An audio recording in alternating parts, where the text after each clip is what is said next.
कहानी की शुरुआत एक यंग रमोना की फार्म हाउस को दिखाते हुए होती है, जिस घर में वो अपनी बेटे और बेटी के साथ रहा करती है। हम देखते हैं कि रमोना इस टाइम अपने फोन में एक वीडियो देख रही थी, जिससे हमें पता चलता है कि रमोना और उसके हस्बैंड ने बहुत ही मेहनत और प्यार से ही इस फार्म हाउस को बनाया था और उसने इस घर की एक एक चीज को काफी अच्छी तरह से मैनेज किया था। रमोना उसकी वीडियो देखकर काफी दुखी थी, क्योंकि उसकी हस्बैंड की एक एक्सीडेंट में डेथ हो चुकी थी और उसी एक्सीडेंट में रमोना की भी टांगे चली गई थीं। इस एक्सीडेंट ने रमोना को काफी अंदर से खाए जा रहा था। इवन वो अपने घर के साथ अपने बच्चों को भी सही से देखभाल नहीं कर पा रही थी, जिसकी वजह से उसकी घर की हालात काफी खराब होते हुए दिखाई दे रहे थे। यहाँ तक कि घर का सारा काम उसका बेटा टेलर करता था। इसके बावजूद भी रमोना का बिहेवियर इन लोगों के साथ काफी टाइट रहता था। वो जब भी बाहर की तरफ आती है तब वो एक ही चीज कहती है, गिव मी स्ट्रेंथ। खैर, जब वो अपने कमरे से बाहर आती है तो देखती है कि टेलर ने ज्यादातर काम तो खुद से ही कर लिया था, लेकिन घर की बहुत सारी चीजें खत्म होने के कगार पर आ चुकी थी। घर की लाइट भी गुल हो गई कि तभी अचानक से रमोना की नजर बाहर उसके अपने यार्ड में जाती है तो देखती है कि यार्ड में कोई काले रंग के कपड़े पहने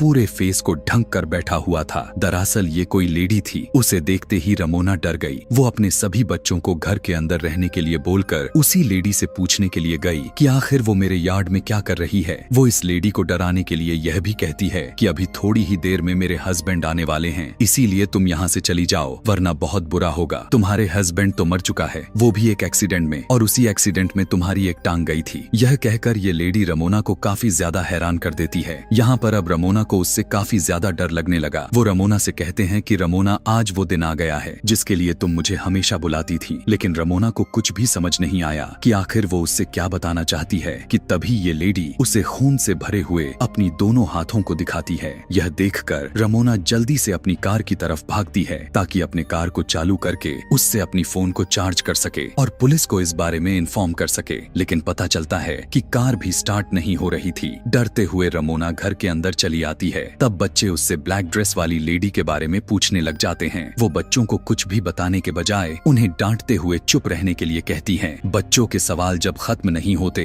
तो रमोना का गुस्सा उसके सर पर सवार हो जाता है। वो चीजों को तोड़ना शुरू कर देती है और अपने बच्चों पर भी शाउट करती है, जिसके बाद वो अपने घर की सभी खिड़कियां और दरवाजे को लॉक कर देती है। और जैसे ही वो आराम करने के लिए बैठती है तो उसके टूटे टांग के जख्म में दर्द सा महसूस होता है। वो देखती है कि वहाँ के एक स्टिच बाहर निकल गया था। रमोना फिर नोटिस करती है कि वो ब्लैक ड्रेस वाली लेडी थोड़ा सा इनके घर की करीब आ चुकी है। इसीलिए वो सोचने लगती है कि वो अपने डॉग चार्ली को घर के अंदर लाए। लेकिन जब उसने बाहर जाकर देखा तो उसका डॉग भी कहीं पर दिखाई नहीं दे रहा था। लेकिन इस बारे में वो अपने बच्चों को नहीं बताई। लेकिन अब इस डर ने उसके गुस्से को और अब बहुत ज्यादा भड़का दिया था। वो ट्रेलर को भी डांट कर चुप रहने के लिए कहती है। यहाँ तक कि वो अपनी बेटी को स्लैप भी कर देती है, क्योंकि वो बार बार रेड वर्ड्स की आर उल्टा लिख रही थी। लेकिन कुछ ही देर बाद रमोना को अपनी गलती का एहसास भी हो जाता है। इतनी बड़ी गलती नहीं थी उसकी बेटी की जितनी उसने उसे सजा दे दी। इसलिए फौरन उसने अपनी बेटी को गले लगा लिया। लेकिन जब उसी दौरान उसने शीशे में देखा तो कुछ बहुत ही अजीब हुआ। उसने देखा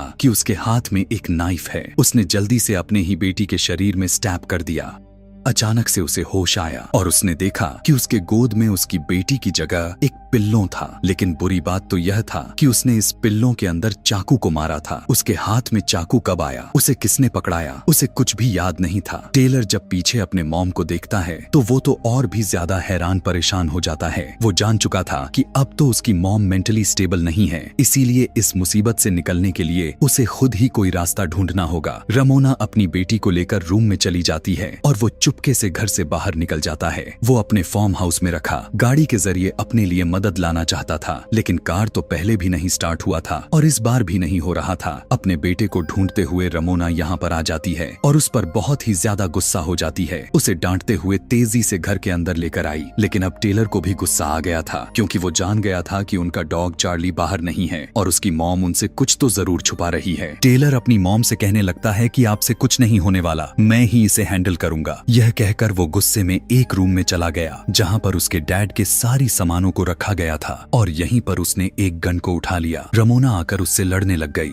ये क्या कर रहे हो तुम, प्लीज इसे वापस रख दो। और इनकी इसी बहस के दौरान हमने घर के बाहर यार्ड में ब्लैक लेडी को देखा कि वो इनके घर की और भी करीब आ चुकी थी। अपनी मॉम की बात ना मानकर टेलर गुस्से में गन लेकर बाहर आता है और इस ब्लैक ड्रेस वाली लेडी के ऊपर गन पॉइंट कर देता है और कहता है कि जल्दी से मेरे घर से चली जाओ वरना यहीं पर तुम्हारा खेल खत्म कर दूंगा। वो औरत उससे डरती नहीं बल्कि अपनी वेल को उठाकर कहती है कि तुम्हारी मॉम ने आज तक तुमसे झूठ बोला है। उसने यहाँ पर टेलर को एकदम से हैरान कर देने वाली बात बताई और उसने कहा कि ये बात जाकर अपनी मॉम से पूछो। टेलर गुस्से में भड़का हुआ घर के अंदर आकर अपने मॉम रमोना से पूछा कि मेरी डैड की मौत कैसे हुई थी। रमोना उसके इस अंदाज से डर गई और उसने उसे अपनी स्टोरी बताने लग गई। उस रात का समय दिखाया गया जब वो और उसके हस्बैंड डेविड दोनों एक फैंसी रेस्टोरेंट में गए हुए थे, लेकिन यहाँ पर रमोना बिल्कुल भी खुश नजर नहीं आ रही थी। उसे फार्म हाउस में रहने से कुछ भी अच्छा नहीं लग रहा था क्योंकि यहाँ इस हाउस में उसे बहुत सारे काम करने पड़ जाते थे। हालांकि यहाँ पर डेविड उसी के कहने पर इधर शिफ्ट हुआ था। सिटी की 9 से 4 बजे वाली जॉब और उसके बाद उसके घर की लाइफ उसे बोर करने लगी थी। अब जबकि सभी यहाँ पर सेटल हो चुके थे,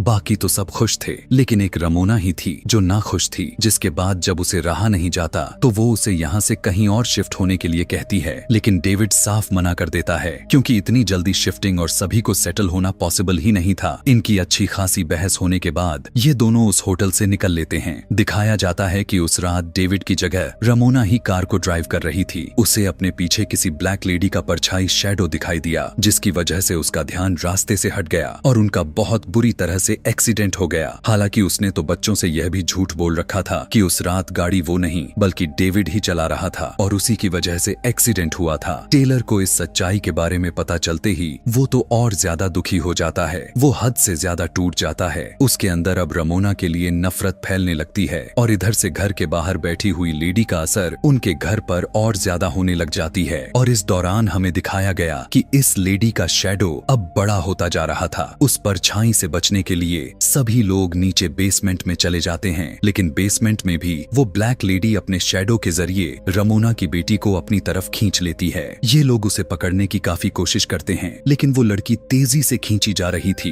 कि तभी टेलर जल्दी से उस विंडो को ही ढक देता है जिसके जरिए वो ब्लैक लेडी रमोना की बेटी को खींच रही थी। विंडो को कवर कर लेने के बाद उसकी बहन छूट जाती है। देखते हैं कि इसके बाद भी वो एंटिटी शांत नहीं रहने वाली थी। वो इनके घर की लाइट को फ्लिकर करके इनके घर की चीजों को गिराकर इन्हें काफी बुरी तरह से डराती है, जिसके बाद वो रमोना पर हावी हो जाती है, उसे पोजेस कर लेती है। हावी हो जाने के बाद एक ऐसा सीन को प्रेजेंट किया जाता है कि रमोना और एंटिटी दोनों एक साथ मिल गए हैं। वो एंटिटी रमोना की बेटी को गले लगाती है और वो भी गायब हो जाती है। टेलर अपने आंखों के सामने देखता रहा और काफी कंफ्यूज हो गया क्योंकि एंटिटी ने उसकी मॉम को एकदम से गायब कर दिया था। तभी अचानक पीछे से रमोना एक लाइटर को जलाते हुए आती है। अब रमोना टेलर के साथ अपनी बेटी को ढूंढने लग जाते हैं, लेकिन पता चलता है कि रमोना एक ऐसी कमरे में चली जाती है जो कमरा उसे उसका पास्ट दिखा रहा था, जिसमें उसे डेविड भी नजर आया। यहाँ पर डेविड काफी खुश नजर आ रहा था और वो रमोना से कहता है, देखो तुम्हारे पसंद के फूल भी यार्ड में खिल चुके हैं। इमोशन में आकर रमोना उसके करीब भी चली जाती है। एकदम से सीन चेंज होता है और हम देख पाते हैं कि डेविड अचानक से उसे मारना शुरू कर दिया। उसका गला दबाकर उसकी सांसें को रोकने की पूरी कोशिश कर रहा था और अगले ही पल रमोना ने अपने यार्ड में बैठा हुआ खुद को देखा, बिल्कुल उसी एंटिटी की तरह जो अभी इनके घर के बाहर थी। इस समय उसके सामने रमोना का दूसरा रूप आया। अब यहाँ पर वही सीन बन गया था जिस बार रमोना इस लेडी से पहली बार बात करने के लिए आई थी। यहाँ इस सीन में ब्लैक ड्रेस में बैठी हुई रमोना अपने सिर से उस ब्लैक कपड़े को हटाने लगती है। तभी उसके सामने वाली रमोना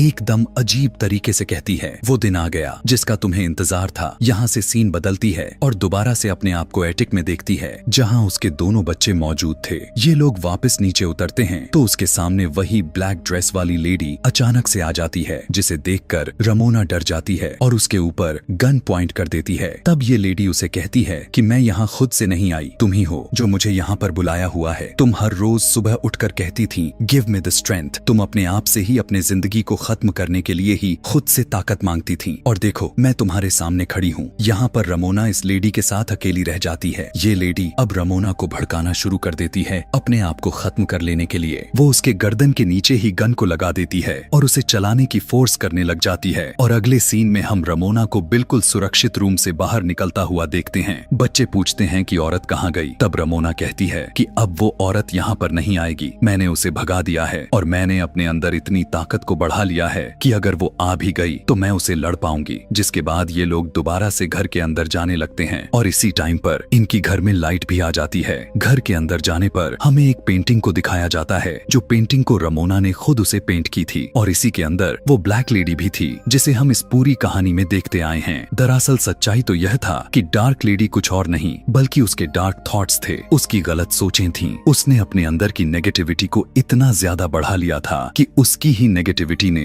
एक फिजिकल स्कल ले लिया और एक एंटिटी के रूप में उसके और उसके फैमिली के सामने आ गई। लास्ट में जब रमोना उस कमरे से बाहर निकली तो असल में वो अपने गलत सोचों से नेगेटिविटी से बाहर निकल आई थी, जिसकी वजह से वो एंटिटी भी खत्म हो गई और ये तीनों भी यहाँ पर सेटल हो गए। और इसी के साथ यह सब दिखाते हुए यह कहानी भी यहीं पर खत्म हो गई।